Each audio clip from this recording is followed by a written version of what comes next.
Sir, आपसे इस सफ़र के बारे में जानना चाहेंगे क्योंकि हमें याद है जब एनपीएस की शुरुआत हुई थी और अगर हम आज का स्वरूप देखें एनपीएस का तो बहुत सारे बदलाव आ चुके हैं।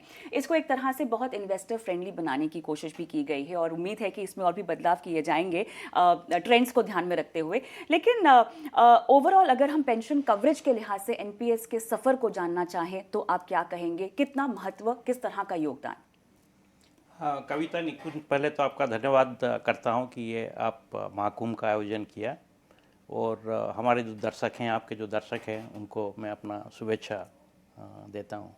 देखिए, पेंशन तो ज़रूरी है और जो एनपीएस का चालू हुआ था पहले तो सरकारी कर्मचारी के लिए, हाँ। मगर उसको प्राइवेट कर्मचारी के लिए भी दिया गया, फिर आम आदमी के लिए भी दिया गया। अभी जो बात कर रहे थे निकुंज बोल रहा है बच्चों को भी दिया गया। हाँ, बिल्कुल। तो अभी कोई पैदाइश से 70 साल तक एनपीएस ले सकती है। लोग पूछेंगे 70 साल क्यों है? कि लॉन्जिविटी भी बढ़ रही है, लोग जितना दिन जीते हैं वो भी बढ़ रहा है। तो इसको चलते हुए हमने ये जो स्कीम दिया, ये बहुत ही फ्लेक्सिबल स्कीम है। इसका जो पूंजी निवेश होता है मार्केट में होता है, मार्केट के रिटर्न के साथ चलता है। अभी देखिए तो यहाँ पे मार्केट अच्छा कर रहे हैं। सो ये चलते हुए जो हमारा पूरा कुल है कि एनपीएस और एपीवाई दोनों मिला के 7.8 करोड़ लोग इसमें शामिल हो चुके हैं। इसमें एनपीएस में जो है 1.54 करोड़ ये गवर्नमेंट के हैं, प्राइवेट के मिलके इसमें शामिल हो गए। इसका जो कॉर्पस है सो ये बढ़ के अभी 13.3 करोड़ हो गया है। और रिटर्न देखें बहुत ही अच्छा है। हाँ, कि इतना इक्विटी की चर्चा होती है, लोगों के पास वो फ्लेक्सिबिलिटी है। सो इक्विटी इन्वेस्टमेंट में है तो सिंस इंसेप्शन ये स्कीम का जो है 14.5% पर एनम उसमें रिटर्न मिल रहा है। और अभी लास्ट ईयर का बात करें तो ये 37% रिटर्न मिल रहा है क्योंकि मार्केट अच्छी कर रही है। तो ये है। और जो देखेंगे कि जो बैलेंस करते हैं इक्विटी डेट की, सरकारी का जो सेंट्रल गवर्नमेंट स्कीम है वो इक्विटी कम है, उसमें ज़्यादा डेट है। वो स्कीम को भी देखें, वो तो 9.6% रिटर्न सिंस इंसेप्शन दे रही है। सो ये सब आप मार्केट के हिसाब से जैसे देखेंगे डेट इक्विटी मार्केट्स पे जो रिटर्न है तो ये तो काफ़ी अच्छे रिटर्न है। मैं एक बेसिक सवाल हमारे दर्शकों के लिए पूछूंगा जो कि शो देख रहे हैं। एनपीएस क्या है, कितने साल के लिए आपको मिनिमम इन्वेस्ट करना पड़ता है, और जो एनपीएस में जो फंड मैनेजर्स हैं यह कितने केपेबल हैं और इनका किस प्रकार से चॉइस करी जाती है? देखिए, एनपीएस में जो है इसमें लॉक इन 5 साल रहता है। अच्छा, तो 5 साल के बाद आप पैसा निकाल सकते हैं। वो करेंगे तो मतलब उसमें 80% आपने जो डाला है रिटायरमेंट से पहले, 60 से पहले आप निकालते हैं, वो एन्यूटाइज हो जाता है। कि आपको एन्युटी खरीदना पड़ता है, उसके हिसाब से मंथली आपको एक तरह का पेंशन मिलेगा। 20% जो है आप उसको विड्रॉ कर सकते हैं। वो ये जो फंड है ये तो ग्राहक के ऊपर डिपेंड करता है कि क्या चॉइस करना चाहते हैं। तो हमारा जो है कि एक्टिव चॉइस है, तो उसमें कोई बोलेगा कि कोई यंग है तो उनको ज़्यादा इक्विटी में जाना चाहिए, तो 75% तक वो इक्विटी में डाल सकते हैं, बैलेंस डेट में डाल सकते हैं। जो लोग चॉइस एंड कोई भी कॉम्बिनेशन उसका कर सकते हैं। वो पेंशन फंड हमारे पास 11 पेंशन फंड है, सो वो भी उसका भी चॉइस कर सकते हैं। जितना बड़े नाम, अच्छे नाम मार्केट में है हमारा पेंशन फंड में है, तो आपको उसका चॉइस कीजिए। ये भी नहीं कि आप एक बार पेंशन फंड के पास चले गए तो लॉकड इन हो गए उधर पे, आपका मर्जी है, आप उसको चेंज कर सकते हैं। परफॉर्मेंस अच्छा नहीं है तो पेंशन फंड का, सो उनका जो रिटर्न जनरेट करते हैं और ट्रांसपेरेंटली अवेलेबल रहता है। सो पेंशन फंड का भी चॉइस है।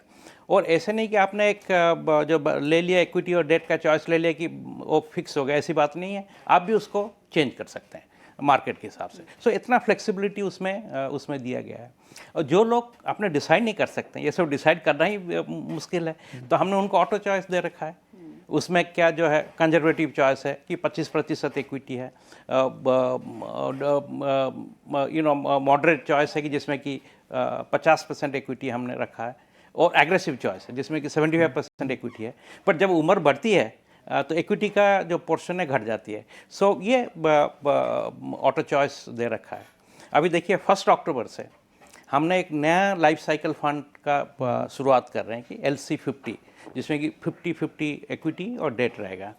उसका जो टेपरिंग होगा 45 से शुरू होगा। अभी जो टेपरिंग होता है 35 से शुरू होता है। तो इस टाइप का फ्लेक्सिबिलिटी हम इसमें दे रखे हैं, तो ये फ्लेक्सिबल है।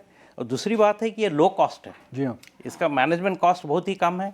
तो उसका मतलब क्या है कि जो रिटर्न है वो ग्राहक के पास जाता है। कितना मैनेजमेंट कॉस्ट है? मैं एक basic सवाल मैनेजमेंट पूछता कॉस्ट हूँ ये आपसे। देखिए जो एवरेज है जी हाँ। सब फंड मैनेजर का हम लोग एक साथ डालेंगे तो 0.047%। अब कभी तक कैलकुलेशन करते हैं, आपने एक म्यूचुअल फंड में अगर निवेश करा तो आप अगर डिस्ट्रीब्यूटर के थ्रू जाते हैं तो आपको 1.5 से 2% कमीशन देना पड़ता है।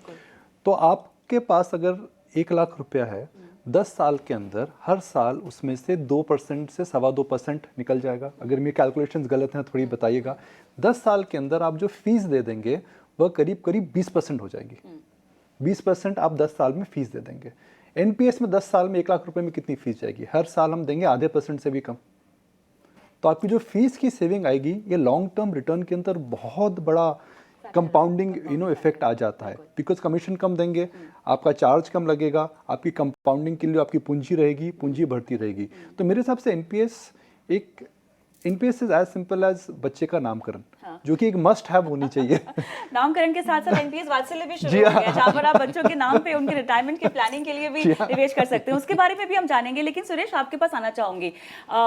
एनपीएस को लेकर जागरूकता बढ़ाने को लेकर प्रोटीन ने बहुत बेहतरीन काम किया है, लगातार आप कर भी रहे हैं। आपसे हम कुछ ट्रेंड्स जानना चाहते हैं।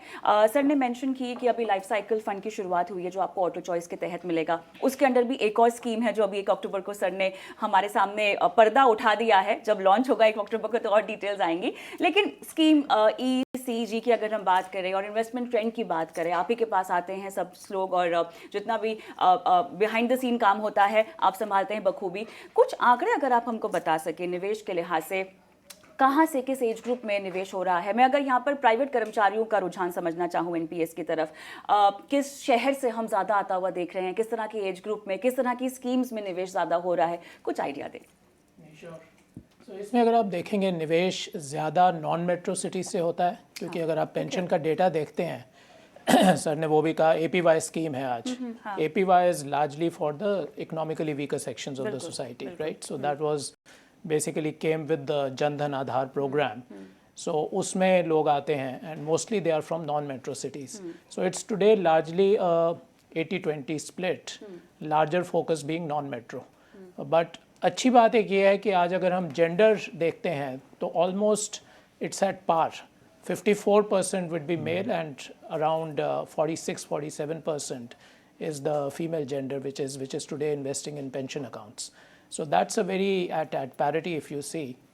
बाकी जो ग्रोथ रेट हम देख रहे हैं तो आज मेट्रोज़ में आपका ग्रोथ रेट 25% से ऊपर है। सो मेट्रोज़ में again there is more coming from NPS, जिसके कारण वो growth rate बढ़ रहा है, and non-metros are also growing almost at 15% year on year. So there's good growth coming out of that also, but demographically that is the current split that we see. तो जो हम निवेश की कहानी कह रहे हैं जो कि बड़े शहरों से आगे बढ़ते हुए छोटे मझोले शहरों की ओर जा रही है, अक्सर हमने ये ट्रेंड बाकी निवेश के विकल्पों में आता हुआ देखा है, मुख्य तौर पर एसआईपी और म्यूचुअल फंड्स में, ये एनपीएस में भी अब दिखाई दे रहा है। क्योंकि connectivity, awareness and perhaps ease of participation increase हो चुकी है। मुझे याद है जब मैंने अपना पीपीएफ अकाउंट पहली बार खोला था, मेरी और आपकी उम्र डिफरेंट है तो शायद एक मैं नॉन डिजिटल एरा से आता हूँ, तो आपको बैंक में जा करके डिपॉजिट करना पड़ता था and that was almost a 2 to 3 hour process. Today that process has moved online, ease and convenience, and I think small token are 3 factors which are really connecting this entire phenomenon